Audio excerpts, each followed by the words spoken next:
Ako sa kusina, kakaligo ko lang. Pero naglalaba ako ngayon. Magandang hapon. Welcome back again sa ating panibagong o karugtong vlog ko. Afternoon up to evening routine in Daymila. Buhay sa Nepal. So, si Deepak ay tapos na kumain. Nakaidlip-idlip siya. Nag-birding daw siya pero hindi pa naman siya umaalis. At ako ay maglilinis na ng aming kusina. Although wala naman ako masyadong hugasin, guys. Yung kinainan lang kanina niyan, mga natira ni Deepak. Hinahanap ko saan niya nilagay yung isda. Ay, ayun yung isda. Yung sag. Nilagay niya siguro sa ref. Ayun. Ako ay maglilinis muna. And syempre, isasama ko na naman kayo sa aking paglilinis. Dito. Kita nyo tanghali na, hindi man ako nakahiga. Parang hindi ako napagod sa aking exercise. Ramdamin ko itong ko guys, pa ako, bukas. Hindi kaya mamayang gabi. Pero maganda sa pakiramdam na nakapag-exercise tayo. So sabi ko kay Deepak, kailangan nating bumili ng bigas. At saka, kailangan nating bumili ng malaking pot. Kasi nga, iriripat ko yung Queen of the Night, guys. Iriripat natin Queen of the Night. Basta okay lang, guys, yung pakiramdam natin, no? Makakilos tayo ng maayos. Alam nyo na, mahirap sa isang nanay na may dinadamdam. Dahil, alam nyo naman, pag tayo, mga nanay, kahit may naramdaman, gusto pa rin natin kumilos ng kumilos. Alam nyo na. So, kaya yan din minsan ang mali ko. Pwede lang na ihiga mo na lang, kaso lang, mas iniisip mo pa, marami kang gagawin. So, ito pa pala yung isda. Kumain si Deepak ng isda. Hindi ko na siguro to i-ref, guys. Okay lang naman na hindi ko siya i-ref. Pwede ba yun? At hindi yun magiging guys, masama. So, actually, guys, alauna na dito. Tabingi kayo dyan. Nakamaya-maya si Deepak kaalis yun kasi tinawagan siya ng kaibigan niya. Alam niyo ba si Deepak may mayroong nag-reach out sa kanya na taga Washington DC. Birder din ata yun, that is for sure. Kasi miyembro din siya ng isang international community kung saan si Deepak ay din siya, member din. So, ayun, at kinontak ni si Deepak na nandito siya sa Nepal on November 2021 and 22. Ayun, nandito siya. So, ni-reach out niya si Deepak dahil nga nakita niya yung ang profiles ni Deepak at yung mga ibon na nakuha ni Deepak. So yun ang mga target niyang ibon at dito niya makikita. So, pupunta siya sa November 21 and 22. Binigyan niya si Deepak ng schedule. Kaya nag-suggest din siya kay Deepak. Ayan yung kanyang message kay Deepak, guys. So, actually, alam niyo ba kagabi, parang nagalit pa ako kay Deepak. Tapos, hindi ko pa yan nabasa. Parang nakonsensya din ako kasi, syempre, proud din yung asawa ko na sinend niya sa akin yan. Tapos, hindi ko pala binasa. Tapos, kasi nagising ako, ang init. Pinatay niya kasi yung aircon. At naka-electric fan kami. Medyo mainit kasi sa kwarto namin, diba? So, sabi niya, wait, bubuksan niya daw yung bintana. Sabi ko, yung katawan mo at katawan ko, iba naman. Andar ko ako minsan kasi, alam niyo na guys, no? Kaya napapasalamat ako na ang yung asawa ko, mas grabe yung kanyang, pag-iintindi. Tahimik lang talaga siya ba? Tapos yun, sinend niya kasi sa akin yan bago siya matulog. Tapos, nung nagising ako, mga 4 o'clock, nakita ko yun. Kaya parang nakonsensya ako na sabi ko, inaway ko pa siya nung kagabi. Tapos, proud po yung asawa ko na sinend sa akin ng ganito. Tapos, ginanon ko yung asawa ko, inaway ko sa mga konting bagay ba. So, kaya ayun guys, parang nakonsensya ako. Kasi natutulog kami, patayin mo yung AC. Siyempre, mainitan tayo. Kasi daw, sabi niya, hindi naman daw mainit. Sabi ko sa kanya, bakit yung katawan mo at katawan ko pareho ba? Hindi naman sabi ko sa kanya. Kaya ayun, tumalikod na lang siya at naghilik na lang si Deepak. Guys, linisan ko itong electric fan. Ako lang dito mag-isa. Parang nag-gloomy na naman siya ba? Gagaloom na naman siya. Linisan ko lang to. Hindi ko na siguro to i-screw, diba? Kasi matatanggal naman ito. Oh, natanggal na nga siya. Bumabalik naman. Alam nyo yon, natatawa ako sa kanila auntie kasi yung electric fan na hiniram nila sa amin. No, hindi yun talaga walang energy ba? As in, wala talaga energy yun. Kaya nung pumunta ako doon, sabi ko nga blessing din na pumunta ako doon. Yung open ito, tight. Ito ba yun? Tama. Ngayon guys, ang nangyari, Nakita nyo naman, di ba? Walang ano talaga kahit na number 4 na yon kasi nga yung blade nun parang isang buti yung ano, yung electric fan nila na luma, hindi niya tinapon doon sa basurero na pupunta. Mabuti yung basurero hindi pa nakapunta. Kasi ang mangyayari, balak niya yung itapon eh. Kung naitapon niya yun, sayang yung blade. Buti guys, pumunta talaga ako dun. Kasi sabi ni Uncle, ibabalik niya nga daw sana sa amin. Nga nung time na yun, sabi ko, ano ba gusto niyo hiramin? Yung cooler or yung ano, fan? Sabi ni Deepak, wag na yung cooler kasi mahirapan lang sila sa cooler. Sabi ni Deepak, tayo nga nahirapan sila pa kaya, sabi ni Deepak. Sabi ko kasi wala yang hangin.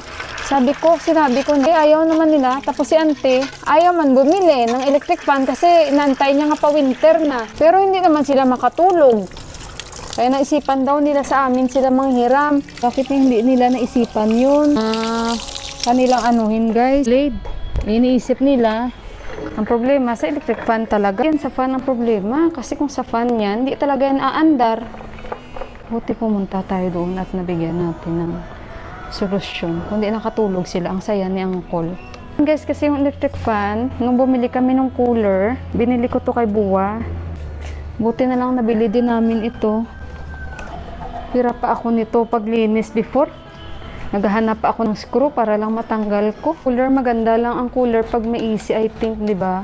Pero pag walang ano, hindi siya maganda, malagkit siya guys sa katawan, guys. Sabi ko nga kay Deepak, ibenta na kay Bay. Ay, ewan ko, hindi niya naman binibenta. Nung umukay na yung electric fan, grabe yung ano ni Ante. Panay po na si Ante. Gusto kong i-anuhin ito, yung sa baba. Ayan na, ano pala siya oh. Maganda dahil pwede siyang i-ano. Aray, pwede siyang tawag nito. I-tight lang. Hindi kagaya na mahirap. Maganda, at least nalinisan natin tong electric fan. Maganda. The-remote ito eh. Medyo mahal ito. Ayan, medyo mahal itong nabili namin. The-remote. At maganda naman yung quality. Ito oh. Pa-dry lang natin.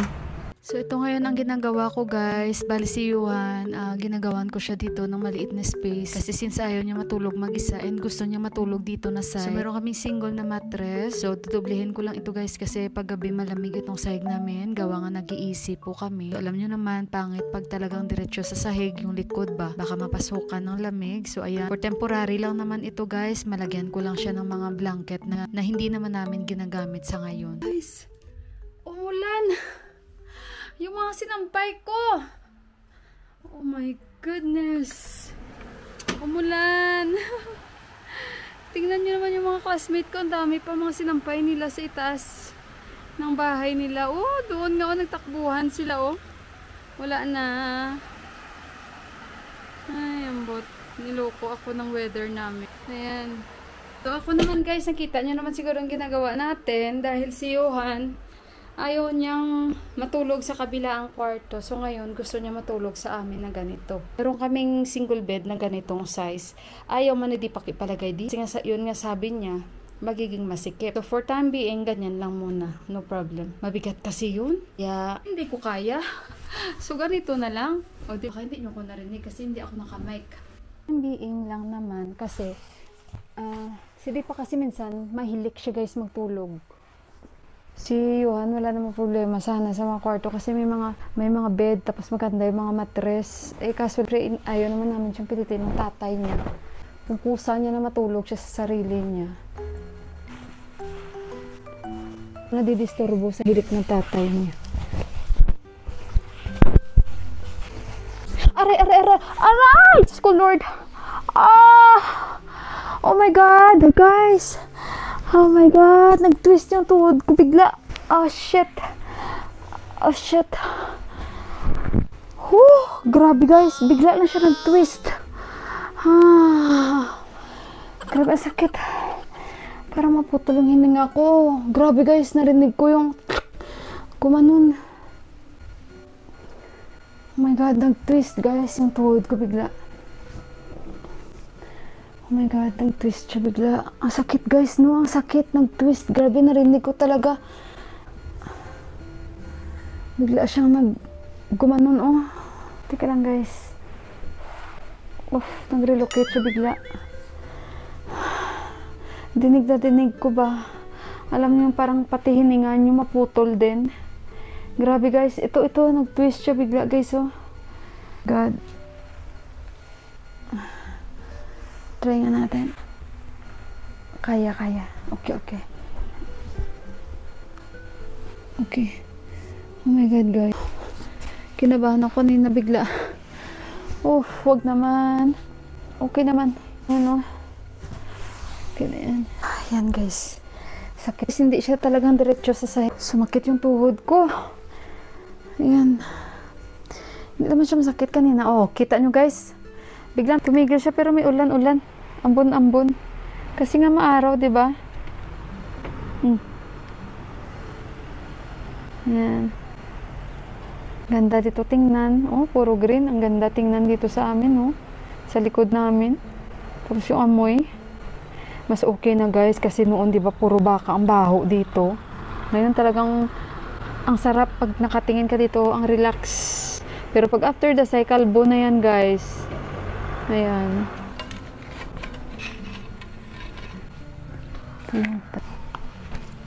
Basa yung mga nilabahan ko guys. Sige lang. No problem. Wala namang susuotin si Johan doon bukas.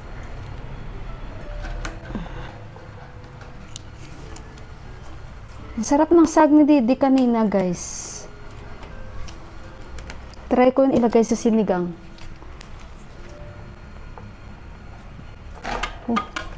Tug mo. Ay, sorry naman. Ayaw niyong kumapit guys. Ano ba yan? Meron akong i-shout out guys. Teka lang.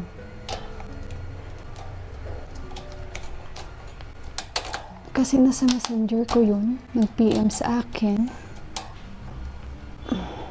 Reduin na natin kasi baka habang ginagamit natin, bigla siyang lilipad. Itlog mo! Ayan na naman guys. Mamaya ka na kasi gutom na ako. Pinapahirapan ta ako ba? Baba tayo muna guys. Bihis muna ako kasi parang natawis na ako. Ito na yung snacks ko. Omelette parota pa rin, yung ginawa ko yun. Kaso lang sa loob, nilagyan ko siya ng cucumber, sibuyas at kamatis at ketchup with scrambled egg. And then, black tea. Ay, bago yan guys, meron akong isa-shout out. Baka makalimutan ko, sandali muna. Sandali, ito. Magandang gabi po sis Mila. Pag-greet naman po ng happy 54th birthday kay Boss Romel Melendres ng Tanay Rizal at sa asawa niyang si Ma'am Maribel Melendres. Lagi pong nanonood. Maraming salamat po. God bless. Bukas kasi ang birthday niya. Hello Sir Romel, Boss Romel, ayan, and to Ma'am Maribel. So Boss Romel, happy birthday sa inyo. May God bless you po. Good health always sa inyong mag-asawa. And maraming salamat po. And to Sis Ginaline sa lagi niyong pagsuporta sa akin. Naingal na ako. So kakain muna ako guys. And happy birthday po again to Boss Romel. Ayan.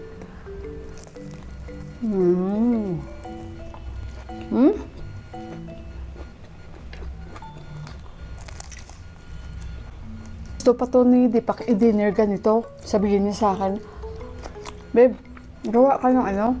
Ang ginagawa mo? Ano na ang i-dinner ko?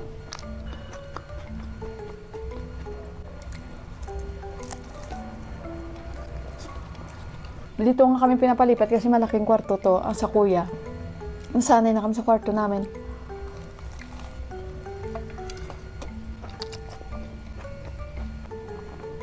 To Miss Sineida Sterling, nag-comment pala siya sa akin paano ko daw ginagawa itong black tea. Dahil meron po siya, binigyan po siya. Pinapakuluan ko lang po with sugar kung gusto nyo, with cinnamon and cardamom, and with ginger po. Yun lang. Kasi sila marami silang nilalagay pa dito. May pepper, may ganon, may cloves. So ako hindi ko na yun nilalagyan. And then strain lang po pag napakuluan. And then squeeze mo ng lemon. Yun, masarap yun. Ayan. Guys, ito na yung mga sinampay ko. Tingnan nyo guys, umaraw na naman siya. Naglulukuhan ata kami nito. Tingnan nyo yung araw dito sa likod ko. Diba guys? So, ayan, nakakainis.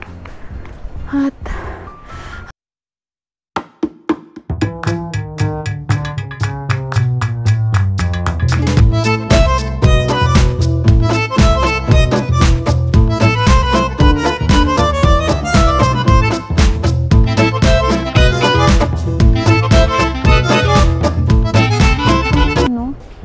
Ayan, oh. So, ayan guys, i-end ko na yung aking vlog again. Maraming salamat pong muli. Mag-ingat kayong lahat. See you again on our next vlog. Bukas ulit. Bye guys!